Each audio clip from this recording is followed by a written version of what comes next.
आज हम श्री पूज्यपाद आचार्य जी के द्वारा विरचित इष्टोपदेश नामक ग्रंथ का अध्ययन शुरू करते हैं। इसका मंगलाचरण करते हैं। पहली कारिका, जो कि इस ग्रंथ की पहली कारिका भी है। यस्य स्वयं स्वभावाप्ति रभावे कृत्स्न कर्मणा तस्मै संज्ञान रूपाय नमोस्तु परमात्मने। यस्य स्वयं स्वभावाप्ति रभावे कृत्स्न कर्मणा तस्मै संज्ञान रूपाय नमोस्तु परमात्मने।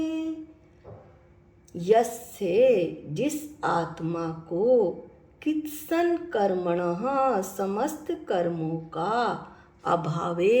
अभाव हो जाने पर स्वयं अपने आप स्वभाव आपती, शुद्ध स्वभाव की प्राप्ति हुई है, तस्मै, उस संज्ञान रूपाये, अनंत ज्ञान स्वरूप परमात्मने, परमात्मा को नमः अस्तु, नमस्कार हो। जिस आत्मा को समस्त कर्मों का अभाव हो जाने पर अपने आप शुद्ध स्वभाव की प्राप्ति हुई है, उस अनंत ज्ञान स्वरूप परमात्मा को नमस्कार हो। अब इस कारिका का पद अनुवाद। जिस जीवन में पूर्ण रूप से सब कर्मों का विलय हुआ, उसी समय पर सहज रूप से स्वभाव रवि का उदय हुआ। जिसने पूर्ण पावन परिमल ज्ञान रूप को वर्ण किया, बार बार बस उस परमात्म को इस मन ने नमन किया। हमने मंगलाचरण की संस्कृत में कारिका देखी, हिंदी में अर्थ देखा, फिर उसका पद अनुवाद देखा। अब हम इसकी पिक भी देख लेते हैं ताकि ये श्लोक हमें अच्छे से समझ में आ जाए। इसके बाद इस कारिका पर आधारित कुछ प्रश्नों की हम चर्चा करते हैं। मंगलाचरण क्यों किया जाता है एवं कितने बार किया जाता है? मंगलाचरण करने के कारण इस प्रकार हैं। ये शास्त्र की निर्वधन समाप्ति के लिए किया जाता है कि कोई विघ्न आए बिना शास्त्र की समाप्ति हो जाए, नास्तिकता का परिहार करने के लिए, शिष्टाचार का पालन करने के लिए, शिष्यों के अनुग्रह के लिए, परिणामों की निर्मलता के लिए किया जाता है। मंगलाचरण 3 बार किया जाता है, आदि में, मध्य में और अंत में।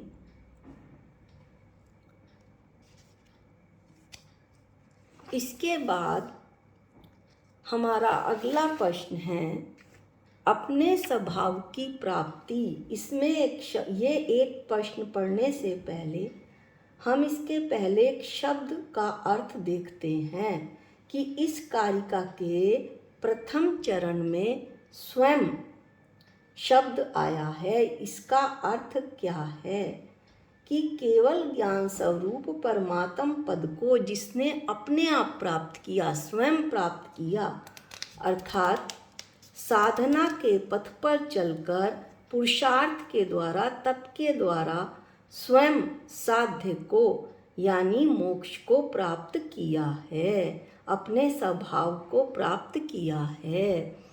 तो अगला प्रश्न है, अपने स्वभाव की प्राप्ति अपने आप कैसे हो सकती है? शीशे पर लगे हुए मैल को साफ कर देने पर शीशे में मुख स्पष्ट दिखलाई देने लगता है। उसी प्रकार अनादिकाल से हमारी आत्मा के स्वभाव को, जो कि अनंत दर्शन, अनंत ज्ञान, अनंत सुख, अनंत वीर्य और इसके अलावा अन्य अनेक अनंत गुणों वाली है, कर्मों के मैल ने ढक रखा है।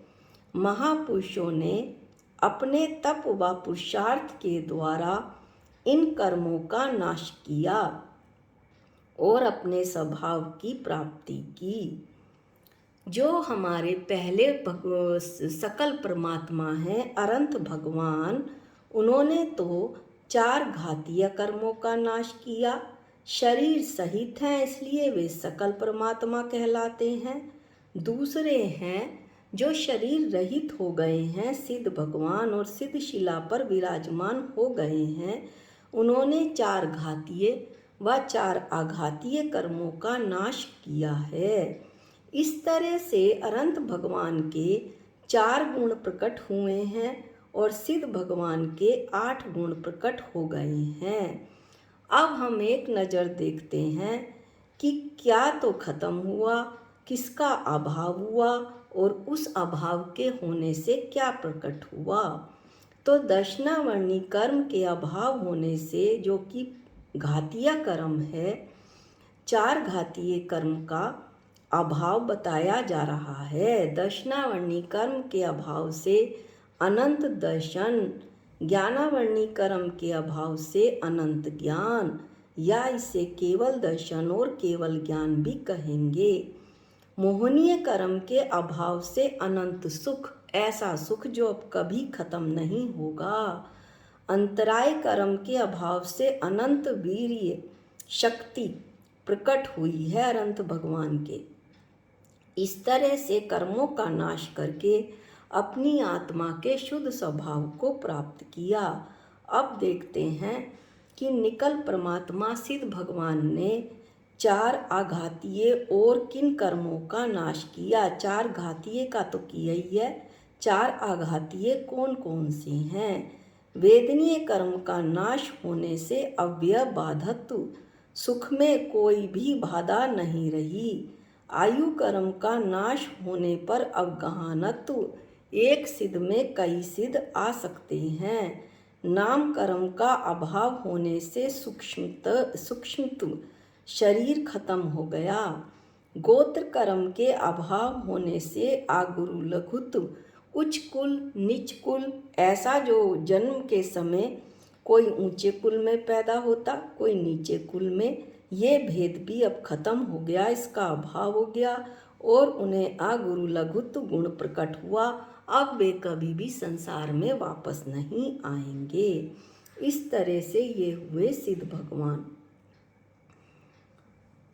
अब है कर्म किसे कहते हैं। जिसके द्वारा आत्मा पराधीन हो जाती है उसे कर्म कहते हैं। कर्म के अस्तित्व को कैसे जाना जा सकता है। जीव और कर्म का अनादिकाल से संबंध चल रहा है। ऐसा हमें संसार में दिखाई पड़ता है कि कोई गरीब है, कोई अमीर, कोई बुद्धिमान, कोई बुद्धिहीन, कोई रोगी, कोई स्वस्थ है, तो कोई राजा है और कोई राजा का नौकर। इस विचित्रता से कर्म के अस्तित्व को जाना जा सकता है। कर्म किस प्रकार आते हैं, जैसे दृष्टांत देके बताया आचार्य ने कि अग्नि से गर्म किया हुआ लोहा का गोला पानी में डालते ही वो सब तरफ से पानी को ग्रहण करता है। उसी तरह से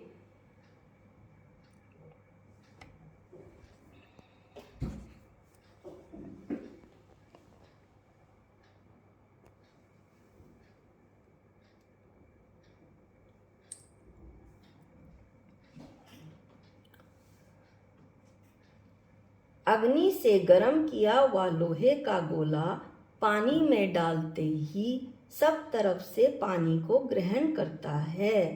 वैसे ही संसारी आत्मा मन वचन की क्रियाओं से, मन वचन की चंचलता से प्रति समय अपने अपने आत्म प्रदेशों से कर्मों को ग्रहण करती है।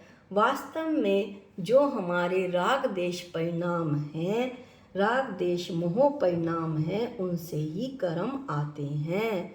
कर्मों का अभाव कैसे होता है? तप के माध्यम से अपने उपयोग को अपनी चेतना में लीन करने से कर्मों का अभाव होता है। किस कर्म का क्षय नहीं किया जा सकता? आयु कर्म का क्षय नहीं किया जा सकता। इस मंगलाचरण में कौन से परमेष्ठी को नमस्कार किया गया है? सिद्ध परमेष्ठी को। हम परमेष्ठी को नमस्कार क्यों करते हैं? तत्वास सूत्र के मंगलाचरण में अंतिम पद में लिखा हुआ है, वंदे तद्गुण लब्धये, अर्थात परमेष्ठी में जो गुण हैं वैसे गुणों की प्राप्ति मुझे भी हो जाए, इसलिए हम परमेष्ठी को नमस्कार दर्शन पूजन करते हैं। अब एक बहुत ही इम्पोर्टेंट प्रश्न है कि स्वभाव का अभाव होता है, मेरे स्वभाव का अभाव होता है या स्वभाव आच्छादित है, इसको उदाहरण सहित बताना है। तो आचार्य कहते हैं कि स्वभाव का कभी अभाव नहीं होता। स्वभाव तो त्रिकाली ध्रुव है, अनादि अनंत है, किंतु ये आच्छादित यानी ढका हुआ रहता है। जैसे जैसे बादलों के आवरण से सूर्य का अभाव, जैसे बादलों का जब आवरण होता है सूर्य पर तो सूर्य का अभाव नहीं हो जाता आकाश में, बल्कि सूर्य ढक जाता है। जैसे ही वायु के वेग से बादल छटते हैं तो सूर्य का प्रकाश प्रकट हो जाता है। उसी प्रकार अनादिकाल से कर्मों से आच्छादित मेरी आत्मा है। जैसे ही रत्नत्रय की वायु यानी सम्यक दर्शन, सम्यक ज्ञान, सम्यक चारित्र की वायु जो मेरी आत्मा का स्वभाव है, प्रवाहमान होती है, चलती है, वैसे ही ये कर्म रूपी बादल मेरे आत्म रूपी सूर्य से पृथक हो जाते हैं। इस तरह से आज पहली कारिका समाप्त होती है। अगले वीडियो में हम दूसरी कारिका का वर्णन करेंगे, जो कि लगभग 3 दिन के बाद आएगी। जा वाणी के ज्ञान से सूझे लोकालोक, जो वाणी मस्तक नमो सदा देत हूँ धोख।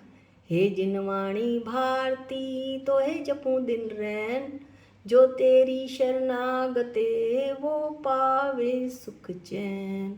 सबको जय जिनेंद्र।